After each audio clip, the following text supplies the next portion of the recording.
ओम शांति। आज 2 मार्च 2024 के ईश्वरी मधुर महावाक्य सुनते हैं। मीठे बच्चे, यह नॉलेज बिल्कुल शांति की है। इसमें कुछ भी बोलना नहीं है, सिर्फ शांति के सागर बाप को याद करते रहो। आज की मुरली से प्रश्न है, उन्नति का आधार क्या है? बाप की शिक्षाओं को धारण कब कर सकेंगे? उत्तर है, उन्नति का आधार है लव, प्यार। एक बाप से सच्चा प्यार चाहिए। नजदीक रहते भी यदि उन्नति नहीं होती तो जरूर लव की कमी है। लव हो तो बाप को याद करें। याद करने से सब शिक्षाओं को धारण कर सकते हैं। उन्नति के लिए अपना सच्चा सच्चा चार्ट लिखो। बाबा से कोई भी बात छिपाओ नहीं। आत्म अभिमानी बनते खुद को सुधारते रहो। ओम शांति। बच्चे, अपने को आत्मा समझकर बैठो और बाप को याद करो। बाबा पूछते हैं, जब भी कहाँ सभा में भाषण करते हो तो घड़ी घड़ी यह पूछते हो कि तुम अपने को आत्मा समझते हो या देह? अपने को आत्मा समझकर यहाँ बैठो। आत्मा ही पुनर्जन्म में आती है। अपने को आत्मा समझ परम पिता परमात्मा को याद करो। बाप को याद करने से ही तुम्हारे विकर्म विनाश होंगे। इसको योग अग्नि कहा जाता है। निराकार बाप निराकारी बच्चों को कहते हैं, मुझे याद करने से तुम्हारे पाप कट जाएंगे और तुम पावन बन जाएंगे। फिर तुम मुक्ति जीवन मुक्ति को पाएंगे। सभी को मुक्ति के बाद जीवन मुक्ति में आना है जरूर। तो घड़ी घड़ी यह कहना पड़े कि अपने को आत्मा निश्चय करके बैठो। भाइयों और बहनों, अपने को आत्मा समझ बैठो और बाप को याद करो। यह फरमान बाप ने ही दिया है। यह है याद की यात्रा। बाप कहते हैं, मेरे साथ बुद्धि का योग लगाओ तो तुम्हारे जन्म जन्मांतर के पाप भस्म हो जाएंगे। यह घड़ी घड़ी तुम याद कराएंगे, समझाएंगे, तब समझेंगे कि आत्मा अविनाशी है, देह विनाशी है। अविनाशी आत्मा ही विनाशी देह धारण कर पाड़ बजाय एक शरीर छोड़ फिर दूसरा लेती है। आत्मा का स्वधर्म तो शांति है। वह अपने स्वधर्म को भी नहीं जानते हैं। अब बाप कहते हैं, मुझे याद करो तो विकर्म विनाश होंगे। मूल बात यह है, पहले पहले तुम बच्चों को यही मेहनत करनी है। बेहद का बाप आत्माओं को कहते हैं, इसमें कोई शास्त्र उठाने की दरकार नहीं। तुम गीता का मिसाल देते हो तो भी कहते हैं, तुम सिर्फ गीता उठाते हो, वेदों का नाम क्यों नहीं लेते हो? बाबा ने कहा, उनसे पूछो वेद किस धर्म का शास्त्र है? कहते हैं आर्य धर्म का। आर्य किसको कहते हैं? हिंदू धर्म तो है नहीं, आदि सनातन तो है ही देवी देवता धर्म। फिर आर्य कौन सा धर्म है? आर्य तो आर्य समाजियों का धर्म होगा। आर्य धर्म तो नाम ही नहीं है। आर्य धर्म किसने स्थापन किया? तुमको वास्तव में गीता को भी नहीं उठाना है। पहली बात है, अपने को आत्मा समझ बाप को याद करो तो सतो प्रधान बन जाएंगे। इस समय सब हैं तमो प्रधान। पहले पहले तो बाप का ही परिचय देना है। महिमा भी बाप की करनी है। यह भी तुम तब कहेंगे जब तुम खुद बाप को याद करते होंगे। इस बात की बच्चों में कमजोरी है। बाबा हमेशा कहते हैं, याद की यात्रा का चार्ट रखो। दिल से हर एक पूछे, हम कहाँ तक याद करते हैं? तुम बच्चों की दिल में अथाह खुशी रहनी चाहिए। तुमको अंदरूनी खुशी होगी तो दूसरों को भी समझाने का असर होगा। पहली मूल बात यही कहना है कि भाइयों और बहनों, अपने को आत्मा समझो। ऐसे और कोई सत्संग में नहीं कहेंगे। वास्तव में सत्संग कोई है नहीं। सत का संग एक ही है, बाकी है कुसंग। यहाँ है बिल्कुल नई बात। वेदों से तो कोई धर्म स्थापन हुआ ही नहीं है, तो हम वेदों को क्यों उठाएं? कोई में भी यह नॉलेज है नहीं। खुद ही कहते हैं, नेति नेति अर्थात हम नहीं जानते हैं, तो नास्तिक हुए ना। अब बाप स्वयं कहते हैं, आस्तिक बनो, अपने को आत्मा समझो। यह बातें गीता में कुछ हैं, वेदों में है नहीं। वेद उपनिषद तो ढेर हैं, अब वह किस धर्म का शास्त्र है? मनुष्य तो अपनी बातें करते हैं, तुमको किसका भी सुनना नहीं है। बाप तो सहज समझाते हैं, अपने को आत्मा समझ बाप को याद करो तो पावन बन जाएंगे। इसलिए वर्ल्ड की हिस्ट्री ज्योग्राफी को जानना है। तुम्हारा यह त्रिमूर्ति गोला है मुख्य, इनमें सब धर्म आ जाते हैं। पहले पहले है देवी देवता धर्म। बाबा ने कहा है त्रिमूर्ति गोला बड़ा बड़ा बनाकर दिल्ली के मुख्य स्थान पर, जहाँ आना जाना बहुत हो, वहाँ लगा दो। 3 सीट पर हो, सीढ़ी में और धर्मों का नहीं आता है। मुख्य यह 2 चित्र हैं, समझाना ही इस पर है। पहले है बाप का परिचय, बाप से ही वर्षा मिलता है। इस बात का निश्चय कराने बिगर तुम्हारा कुछ भी कोई समझ नहीं सकेगा। एक बाप को ही नहीं समझा तो दूसरे चित्रों पर ले जाना ही फालतू है। अलफ को समझे बिगर कुछ भी समझेंगे नहीं। बाप के परिचय बिगर और कोई भी बात ना करो। बाप से ही बेहद का वर्षा मिलता है। बाबा ख्याल करता है। ऐसी सहज बात क्यों नहीं समझते हैं? तुम्हारी आत्मा का बाप वह शिव है, उनसे ही वर्षा मिलता है। तुम सब आपस में ब्रदर्स हो। जब इस बात को भूलते हो तब तमो प्रधान बन जाते हो। अब बाप को याद करो तो सतो प्रधान बन जाएंगे। मूल बात है ही रचयिता और रचना को जानना। कोई भी जानते नहीं, ऋषि मुनि भी जानते नहीं थे। तो पहले बाप का परिचय दे सबको आस्तिक बनाना है। बाप कहते हैं मुझे जानने से तुम सब कुछ जान जाएंगे। मुझे नहीं जाना तो कुछ भी तुम समझेंगे नहीं। मुफ्त तुम अपना समय वेस्ट करते हो। चित्र आदि जो भी ड्रामा अनुसार बने हैं वह ठीक है, परंतु तुम इतनी मेहनत करते हो फिर भी किसी की बुद्धि में बैठता नहीं है।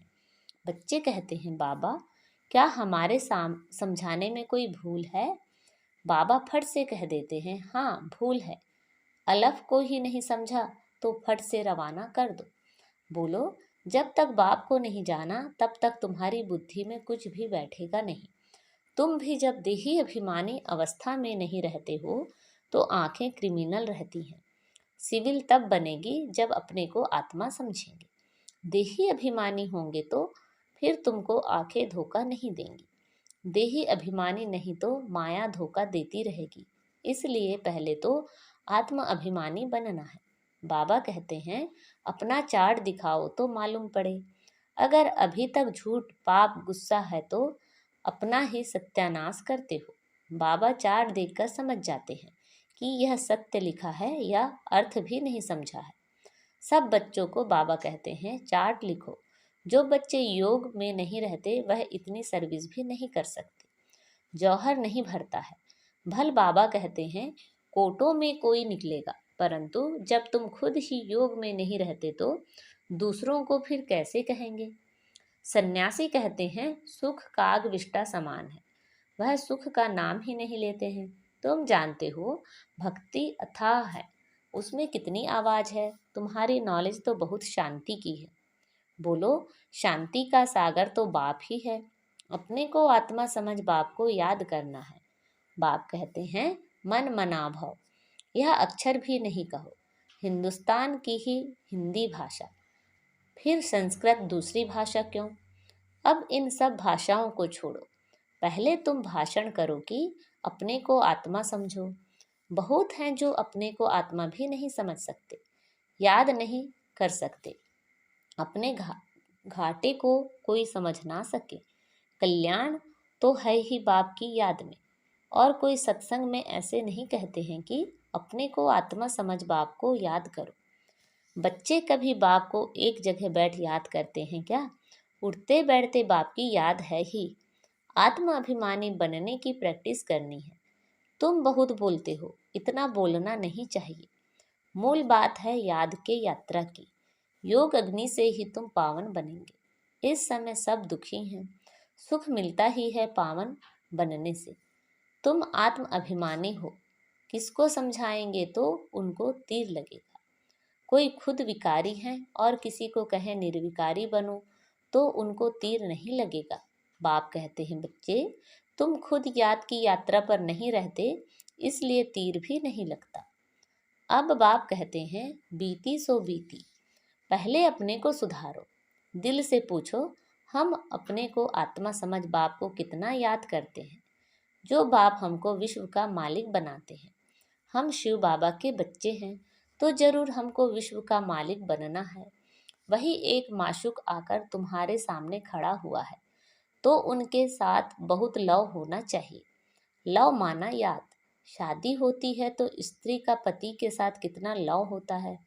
तुम्हारी भी सगाई हुई है, शादी नहीं। वह तो जब विष्णुपुरी में जाएंगे, पहले शिव बाबा के पास जाएंगे, फिर ससुर घर जाएंगे। सगाई की खुशी कम होती है क्या? सगाई हुई और याद पक्की हुई। सतयुग में भी सगाई होती है, परंतु वहाँ सगाई कब टूटती नहीं, अकाले मृत्यु नहीं होती। यह तो यहाँ होती है। तुम बच्चों को भी गृहस्थ व्यवहार में रहते पवित्र बनना है। भल बहुत नजदीक भी रहते हैं, फिर भी उन्नति नहीं होती है। जो उस लव से आते हैं उनकी बहुत उन्नति होती है। याद ही नहीं तो लव भी नहीं रहता, तो उनकी शिक्षाओं को भी धारण नहीं कर सकते। भगवान नुआच, तुम बच्चे सबको यही पैगाम दो कि काम महाशत्रु है, जो आदि मध्य अंत दुख देता है। तुम तो पवित्र सतयुग के मालिक थे, अभी तुम गिरकर गंदे बन पड़े हो। अब यह अंतिम जन्म फिर से पवित्र बनो। काम चिता पर बैठने का हथियाला कैंसिल करो। तुम बच्चे जब योग में बोलेंगे तब किसी की बुद्धि में बैठेगा। ज्ञान तलवार में योग का जौहर चाहिए। पहली मुख्य है एक बात। बच्चे कहते हैं, बाबा हम बहुत मेहनत करते हैं, तब मुश्किल कोई निकलता है। बाबा कहते हैं, योग में रहकर समझाओ। यात्रा की याद की मेहनत करो। रावण से हारकर विकारी बने हो, अब निर्विकारी बनो। बाप की याद से तुम्हारी सब मनोकामनाएं पूर्ण हो जाएंगी। बाबा स्वर्ग का मालिक बनाते हैं। बाबा डायरेक्शन तो बहुत देते हैं, परंतु बच्चे अच्छी तरह कैच नहीं करते हैं और बातों में चले जाते हैं। मुख्य तो बाप का पैगाम दो, परंतु खुद ही याद नहीं करेंगे तो दूसरों को कैसे कहेंगे? ठगी नहीं चलेगी। दूसरों को कहें विकार में नहीं जाओ, खुद जाएं तो जरूर दिल खाएगी। ऐसे भी ठग हैं, इसलिए बाबा कहते हैं मूल बात है ही अल्प। अल्प को जानने से तुम सब कुछ जान जाएंगे। अल्प को ना जानने से तुम कुछ भी समझ नहीं सकेंगे। अच्छा, मीठे मीठे सिखिलदे बच्चों प्रति माता पिता बाप दादा का याद प्यार और गुड मॉर्निंग। रूहानी बाप की रूहानी बच्चों को नमस्ते। हम सब रूहानी बच्चों की रूहानी माता पिता बाप दादा को याद प्यार गुड मॉर्निंग और नमस्ते। आज के मुरली से धारणा के लिए मुख्य सार है, अंदरूनी बाप के याद की खुशी में रहकर फिर दूसरों को बाप का परिचय देना है। सबको एक बाप की ही महिमा सुनानी है। आत्म अभिमानी बनने की बहुत प्रैक्टिस करनी है। बहुत बोलना नहीं है, बीती सो बीती कर पहले स्वयं को सुधारना है। याद की यात्रा का सच्चा चार्ट रखना है। आज बाबा ने हमें वरदान दिया है, ब्राह्मण जीवन में वैरायटी अनुभूतियों द्वारा रमणीकता का अनुभव करने वाले संपन्न आत्मा भाव। जीवन में हर मनुष्य आत्मा की पसंदी वैरायटी है, तो सारे दिन में भिन्न भिन्न संबंध भिन्न भिन्न स्वरूप का वैरायटी अनुभव करो, तो बहुत रमणीक जीवन का अनुभव करेंगे। ब्राह्मण जीवन भगवान से सर्व संबंध अनुभव करने वाली संपन्न जीवन है, इसलिए एक भी संबंध की कमी नहीं करना। अगर कोई छोटा या हल्का आत्मा का संबंध मिक्स हो गया तो सर्व शब्द समाप्त हो जाएगा।